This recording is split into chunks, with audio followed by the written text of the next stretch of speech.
TDP మంచి నేతలను తయారు చేస్తే నేరస్తులను వైసీపీ తయారు చేస్తుందని మండిపడ్డారు మంత్రి నిమ్మల రామానాయుడు. కులాల మధ్య వైసీపీ చిచ్చు పెడుతోందన్నారు. కాపులకు 5% రిజర్వేషన్ చంద్రబాబు కల్పిస్తే ఏకపక్షంగా జగన్ రద్దు చేశారన్నారు మంత్రి నిమ్మల.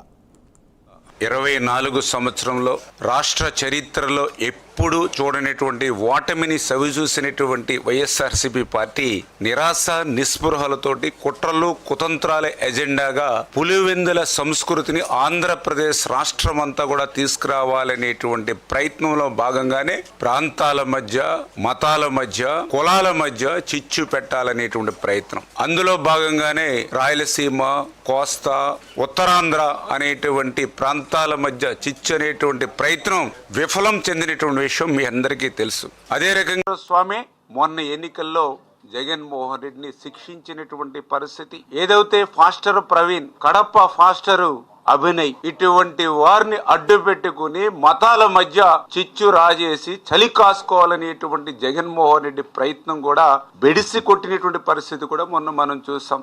ఇటువంటి స్థితిలో ఇప్పుడు కులాల వంతు వచ్చింది గొడ్డల పార్టీకి.